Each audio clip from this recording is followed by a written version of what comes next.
কি বন্ধুরা, প্রথমেই কেক দেখে ভাবছো এখানে দুটো কেক কেন, কি হবে আজ? তো তার জন্য তো ভিডিওটা সম্পূর্ণভাবে দেখতে হবে শেষ পর্যন্ত।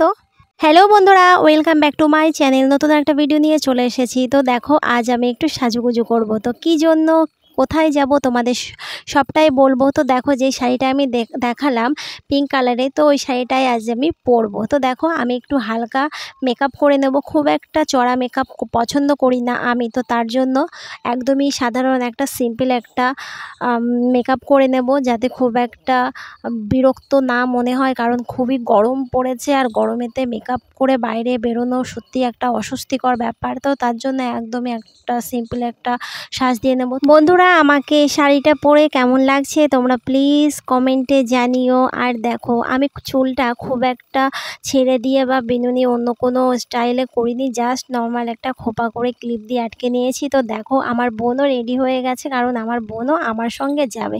তো আমি যেখানেই যাই আমার বোনকে নিয়ে যাই, তো আমার খুব ভালো লাগে। নাহলে একা একা ভীষণ বিরক্ত আর ভীষণ বোর লাগে। তো দেখো, আমি ফাইনালি একদম আমার সাজটা কমপ্লিট হয়ে গেছে। তো আমাকে কেমন লাগছে এবার বলি। বন্ধুরা, আজ যাব কালীরহাট। তো কালীরহাটে কেন এসেছি দেখো, কথা বলতে বলতে আমরা চলে এসেছি বাসে করে। তো কালীরহাটে আমরা বাস থেকে নেমে পড়েছি। তো এখন আমি আর বোন হাঁটতে হাঁটতে যাচ্ছি আমাদের ম্যামের বাড়িতে। কারণ ম্যামের বাড়িতে আজ হবে শিক্ষক দিবসের অনুষ্ঠান। আর এই শিক্ষক দিবসের অনুষ্ঠানটা আমরা সবাই ছাত্রীরা মিলে অনুষ্ঠানটা করব। তো দেখো, আর হ্যাঁ বন্ধুরা, তোমরা ভাবছো শিক্ষক দিবস তো কবেই চলে গেছে, তো এতদিন পরে কেন শিক্ষক দিবসটা আমরা পালন করছি?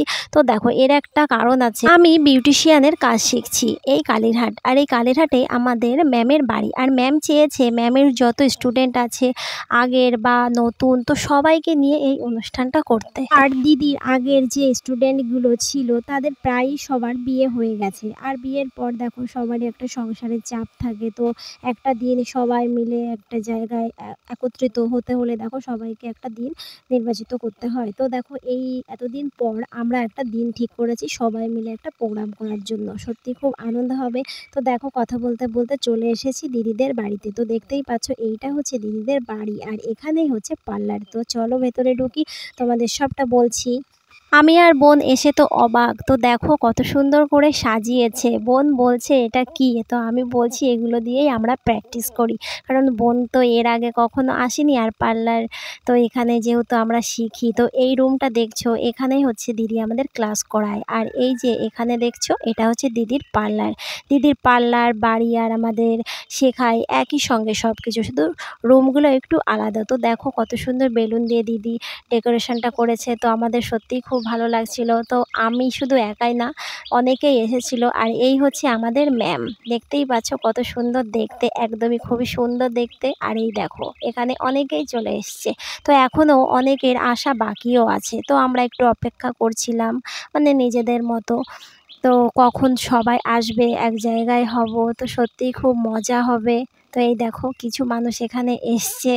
তো সবাই যে যার মতন ব্যস্ত।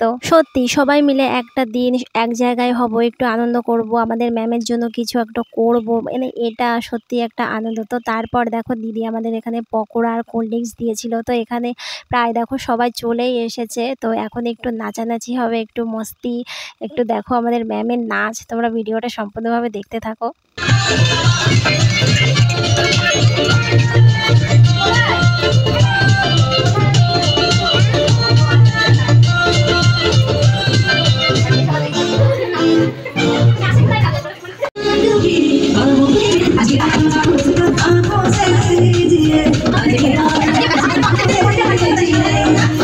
তারপর অনেকক্ষণ নাচ গান করার পর, মানে সবাই মিলে একটু আনন্দ করার পর, তো এখানে দেখো আমরা একটু কেকের ব্যবস্থা করেছিলাম সবাই মিলে। তো এখন কেক কাটা হবে। তো দেখো, দুটো কেক এখানে রেডি করা হয়েছিল, আর দিদির জন্য গোলাপ। হ্যাপি টিচার্স ডে বলো, বাবদিকাই সবার হাতে ফোন হাতে তালি কে দেবে, কি করে দেবে?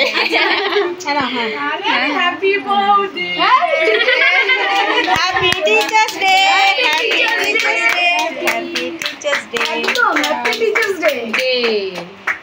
এই একটা ছবি করা হয়েছে। এটা কাটো, এটা কাটো, এটা কাটো, এটাও কাটো। হ্যাঁ, আমাদের প্রিয় টিচার। এই এটা ছড়ে হচ্ছে না হাতে তালিটা। এটা কেউ জ্বালালো না?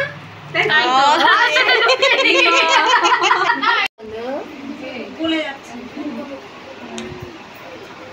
থেকে আছে করছে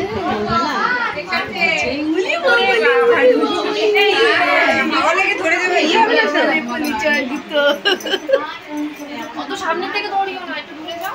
ফ্যানটা অফ না করলে হবে? সিটে আসো, ফ্যানটা অফ করো না। এই আমি বলেছিলাম যে আগে থেকে সুন্দর করে হবে, না আগে থেকে আরো সুন্দর হয়ে গেছে। বুঝছি না এটা কিসের স্ক্রিন? ওই যে সে হাততালিটা দাও, হাততালিটা দাও। এই চলো কাটো। কি হাততালি?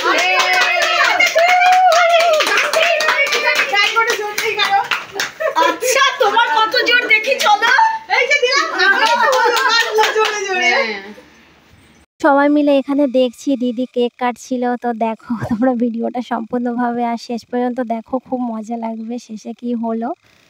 দিদির বয়স কমে যাচ্ছে না, একবার না ইয়ে করে দাও। আমি বুড়ি হয়ে গেছি, ব্যাক কাউন্টিং হচ্ছে, দিদির বয়স হয়ে গেছে হচ্ছে। এটা আকি কাবি না, তোমরা বেরিয়ে এসো, ভিড়ের থেকে চলে এসো। এই যে আস্তে আস্তে চলো সত্যি খুব ভালো লাগছে আমার। চলো ম্যাডাম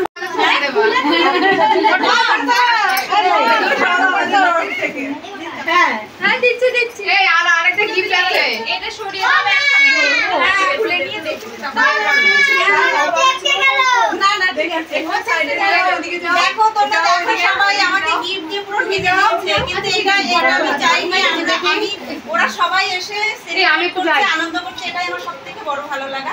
ঠিক আছে এটা তারপর দিদি সবাইকে কেক খাইয়ে দিচ্ছিল। তো আমিও এখানে একটু দিদিকে কেক খাইয়ে দিলাম। তো আমরা দিদিকে খুব রিকোয়েস্ট করেছিলাম দিদিকে আমরা কি গিফট দিয়েছি সেটা দিদি আমাদের সামনে খুলে দেখাবে, আর পছন্দ হয়েছে কি না সেটা আমাদের বলবে।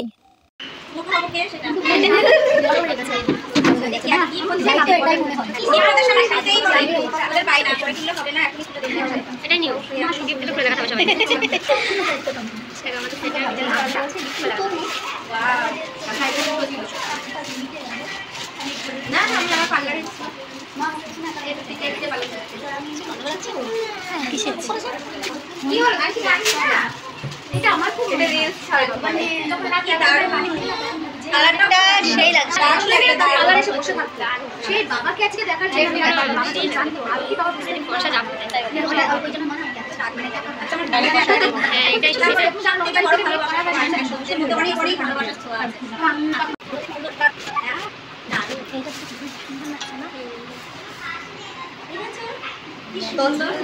সবাই দেখো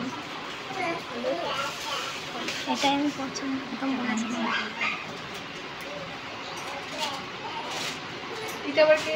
সব থেকে দারুণ একটা, আর সবগুলো ভালো, তার মধ্যে এটা এটাতে ধোসা বানাবো। আমি সেটাই বলতে চাই, আমার মুখের কথাটা কেড়ে নিলাম।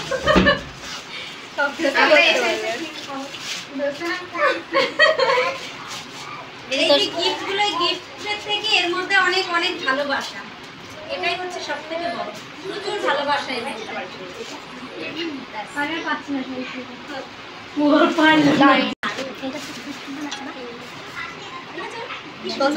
সবাই দেখো বন্ধুরা তোমরাও বলো কমেন্টে যে আমাদের ম্যামকে যে গিফটগুলো দিয়েছি সেগুলো কেমন হয়েছে। এর মধ্যে অনেক অনেক ভালোবাসা, এটাই হচ্ছে সব থেকে বড়। প্রচুর ভালোবাসা এটাই।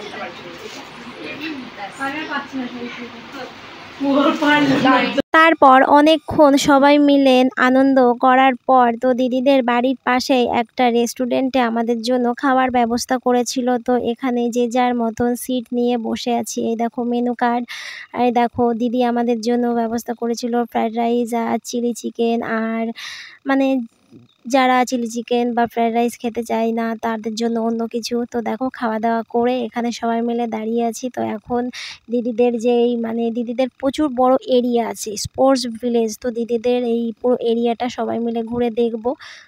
তারপর সবাই মিলে অনেক ঘোরাঘুরি করলাম আর প্রচুর ছবি তুলেছি। তো এখন যাব বাড়ি। তো দেখো কথা বলতে বলতে চলে এসেছি গোবিন্দপুরে। তো বাস থেকে নেমে গেছি আমি আর বোন। তো এখন দেখো বাড়ি যাব। তো দেখো বাড়িতেও চলে এসেছি। তো প্রচুর সত্যি ভীষণ কষ্ট হয়ে গেছে, কারণ বাসের জার্নি প্রচণ্ড ক্লান্ত লাগছে আর ঘেমে একদম ঝোল হয়ে গেছি। তো বন্ধুরা আজকের ভিডিওটা এ পর্যন্তই, টাটা।